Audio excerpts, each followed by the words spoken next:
Lads, welcome back to a brand new video on the channel. My name's Ingood Nick, and in today's video we're going to be doing tier lists on the Sheffield United managers from the last 20 odd years.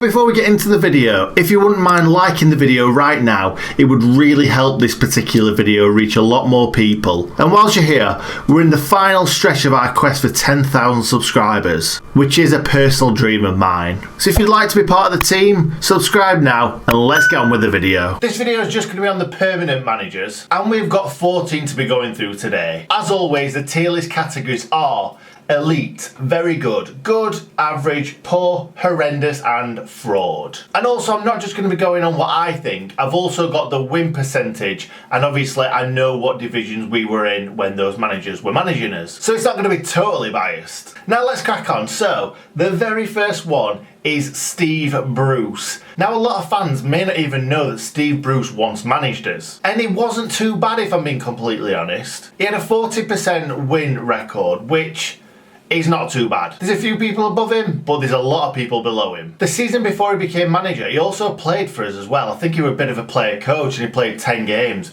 Really good footballer. Obviously, played for Man United for years, really good central defender. Came to us very steady. Seemed like he was a really good coach as well. And then took a managerial job at Sheffield United. And like I said, didn't do too badly. 55 games, 22 wins, 15 draws, 18 defeats. Kind of middle of the road, but better than a lot, like I say. We also got the Brucey take him off moment at Arsenal when Arsenal kind of cheated to try and beat us. It didn't kind of go our way. We ended up getting the FA Cup tie replayed, but at Arsenal, and we ended up losing anyway. But Brucey stood up for a Division 1 team.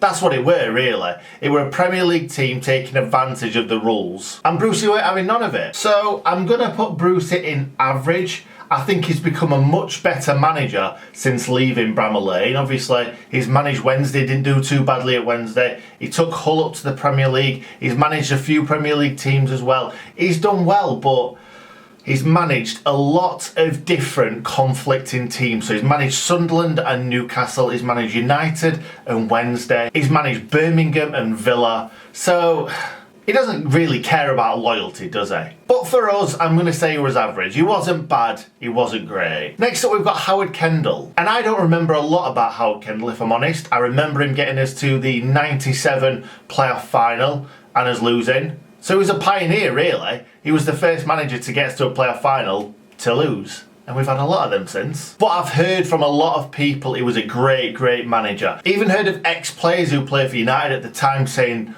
what a great man Howard Kendall was, and he's no longer with us, but I've heard what an excellent manager that he was. Also, his win percentage was 41.46%. 82 games, 34 wins, 27 draws and 21 defeats. Not too shabby. But when he came in, he saved us from relegation, sorted the ship out, took us to the 97 playoff final, and then he left to go to Everton in the Premier League the season after, which I can't really blame him. Plus he had a lot of ties with Everton, so fair enough, he probably wanted to go back there. Anyway, I'm going to put him in very good. He didn't get us promoted. I'm going to put him in good. Because he steadied the ship. That deserves to be good straight away, keeping us up in the league. Then got us to a playoff final, so yeah, probably doesn't deserve very good. But I'll put him in good, definitely deserves to be there. Next up, we've got another manager that's no longer with us. Everybody knows about Gary Speed, about his story. But I'm not going to be talking about that today. I'm just going to be focusing on him as a Sheffield United manager and a bit about him being a player. So Bryan Robson brought Speedo in as a player. He played one season for him, was excellent, then kind of went into being a coach and then took the managerial job. He took the job off Kevin Blackwell after 3 games when Kevin Blackwell left.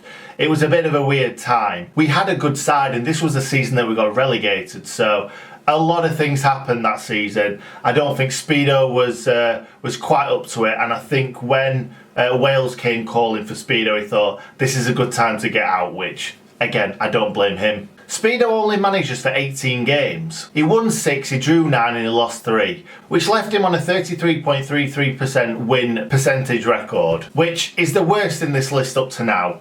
And I'm going to put him in poor for many reasons, really. He was an excellent footballer. I just don't think he was really cut out for the managerial roles. But yeah, obviously there was a lot going on in his life anyway, so I'm not really going to say too much about that. We'll focus on the Sheffield United stuff. He didn't have chance to kind of mould the team how he would have wanted it. So if Kevin Blackwell would have left before the start of the season, it would have given Speedo time to bring in the players he wanted to. But he was kind of given this team, but it wasn't a bad team. We had a lot of injuries that season. We lost his captain as well. Chris Morgan got injured. I don't know if it was that season or the season before, but we were expecting him back that season and he just never came back. We also brought in a lot of dross. But yeah, when Speedo was the manager, we were pretty average. Next up, we've got Nigel Clough, and quite similar to Howard Kendall, Nigel Clough saved us from relegation. It may have been in a different division. We were in League One at the time. David Weir went on a terrible run, got the sack, and then Nigel Clough had to take us from the foot of the table, and he almost got us into the playoffs that season. We finished 7th, but to go from rock bottom to 7th in the league, we won loads and loads of games in a row as well. It was an excellent season in the end. Started out terribly, but Nigel Clough rescued it. And in my opinion, if we'd have got into them playoffs, we'd have gone up that season, no doubt. He also took us to the FA Cup semi-final. And for a League One team, that is excellent. And obviously it was Hull City at the time, they were a Premier League club, so we went 1-0 up, we went 2-1 up, we ended up losing 5-3. But that season was such a great season to be a Blade. We didn't achieve anything like normal, but it was just an amazing season to watch them Blades. But it all went a bit sour after that season because the season after we expected to absolutely romp that league. Well, I did definitely, because how we just surged up the league and just missed out. We should have really got into the top 2, but we didn't. We finished quite a mediocre 4th or 5th, I can't remember what it was, and we ended up losing the playoff semi-final to Swindon when we drew 5-5 away. But obviously the first leg is where they did the damage. All they had to do was draw the second leg. And to be honest, I thought Nigel Clough were going to get at least another season, but Kevin McCabe showed that it was ruthless, got rid of him, and he was like, let's bring in a new manager, a new philosophy, let's try something different. And it was even worse. But in the end, Nigel Clough had a 47% win record, which is excellent, really. There's not too many managers that's done better, but we were in League One, which you've got to take into account.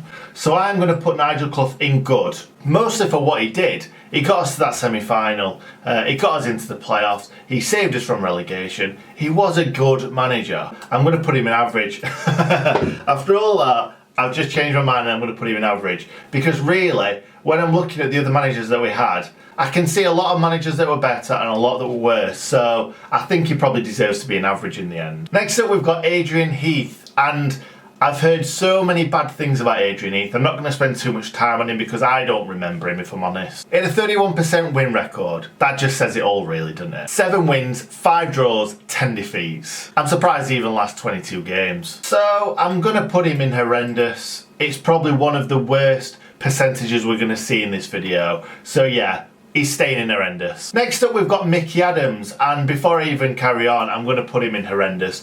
I feel a little bit sorry for Micky Adams because he was given a poor side, a side on the decline, and quite a few injuries, really. But the players that he brought in weren't good enough, and we just drew way too many games when we needed to pick up more points. His win percentage is the second worst in this whole video.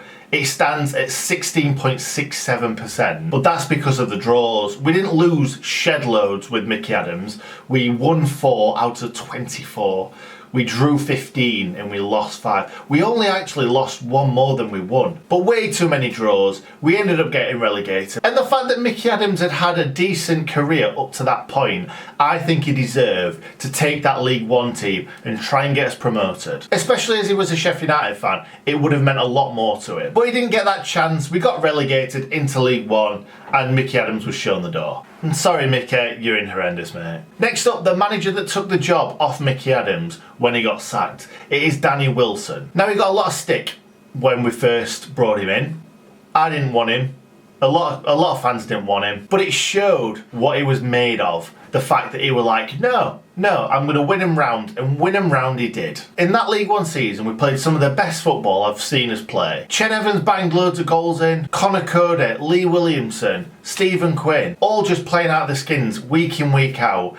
If it wasn't for what happened to Ched, we would have got promoted that season, and Danny Wilson would have been the manager the season after in the Championship. But he wasn't. We lost in the final against Huddersfield on penalties. And the season after was a little bit like Nigel Clough's second season. It's always hard the second season when you've had a really good first season. We were looking like we could have nicked second position, but we lost and drew too many games around the end of the season, and Danny Wilson got sacked. Then Chris Morgan took us into the playoffs and we lost against Yeovil. So Danny Wilson was manager for 106 games, 55 wins, 31 draws and 20 losses. That's over 50%. It's 51% win record, which is excellent.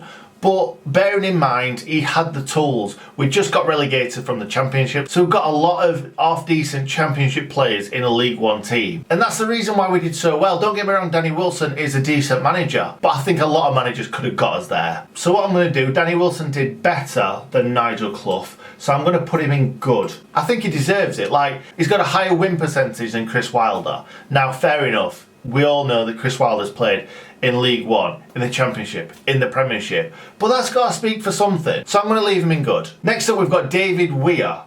And I'm going to put him in horrendous.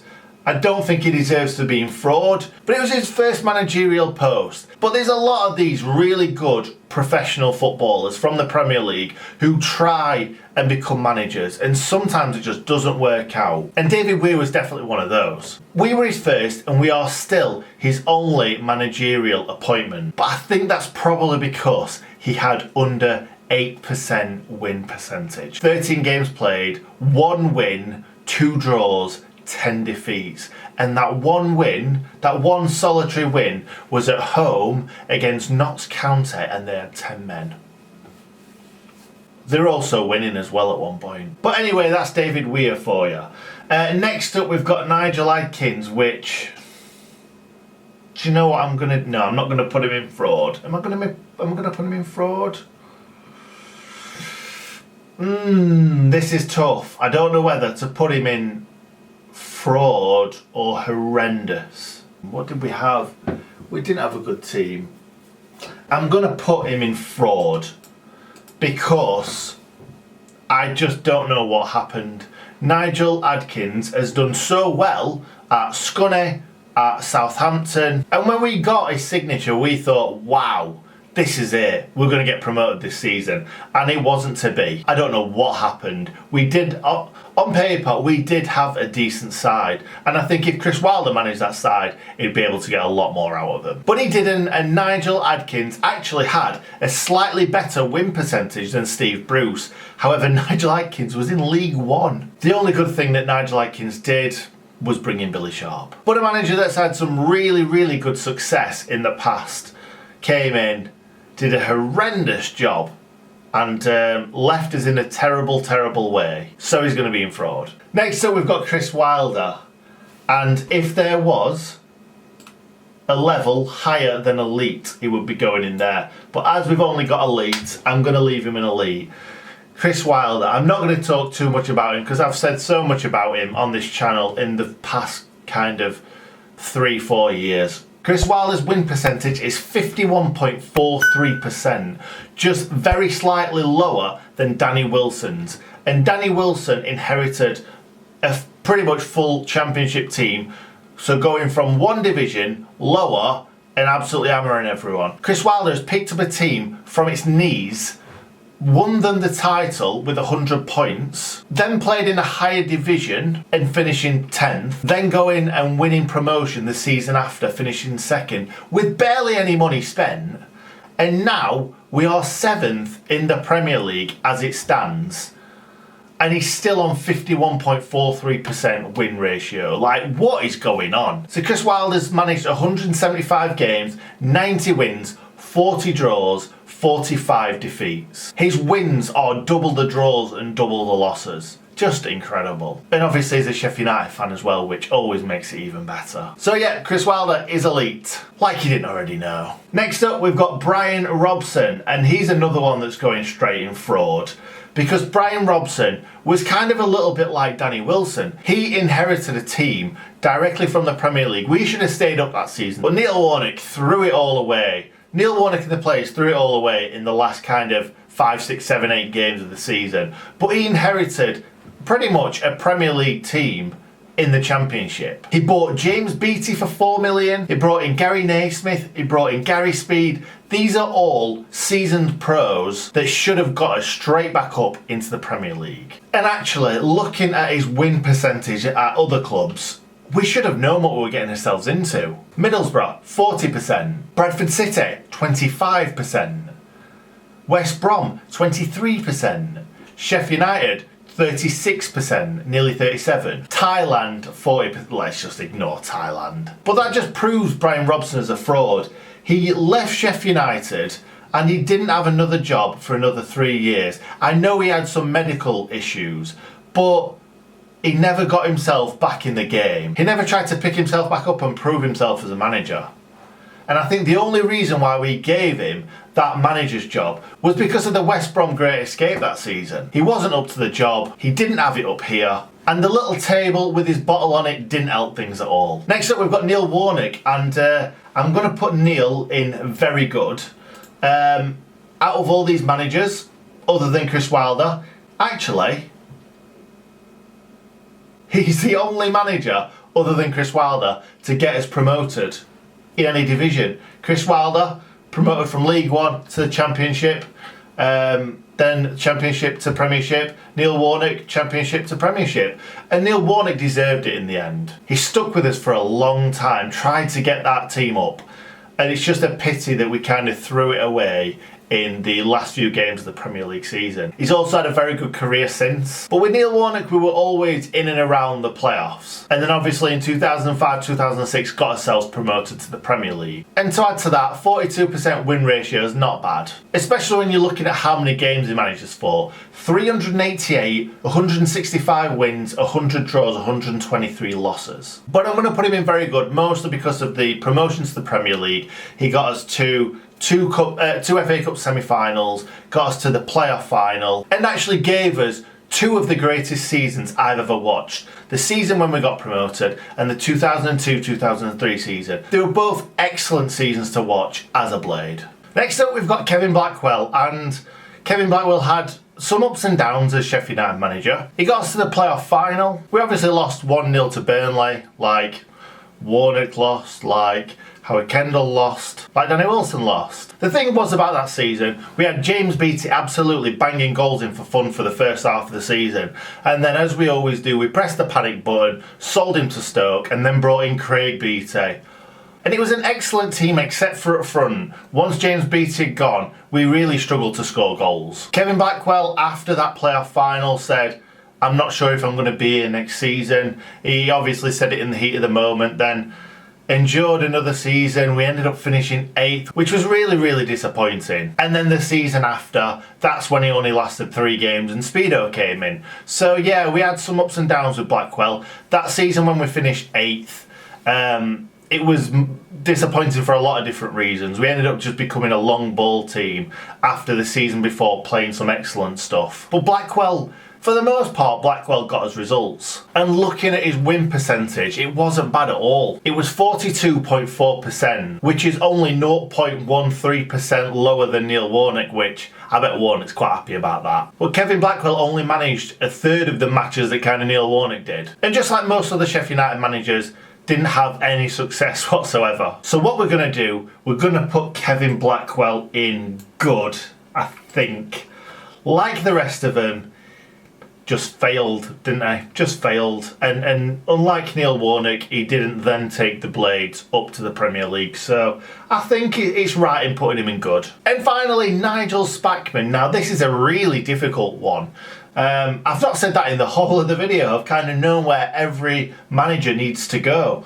But with Nigel Spackman, it's hard because Nigel Spackman only managed us for 43 games. In saying that now, that sounds like a lot. He must have managed some of the season before. I thought we kind of only got him for like half a season. Because he left when the board sold Brian Deane and Jarog Fjortoft, they were like, I'm not having my two best strikers stripped away from me. But he's got a very good win ratio, because we were brilliant in the first half of the 98-99 season. And it was 46.51% his win ratio. 43 games managed, 20 wins, 17 draws, 6 defeats. That is phenomenal. Because a lot of these managers, when they've got a high win percentage, have got like a lot of wins, but also a lot of losses. And that, 20 wins, 17 draws and 6 losses, that just looks like a promotion winning manager.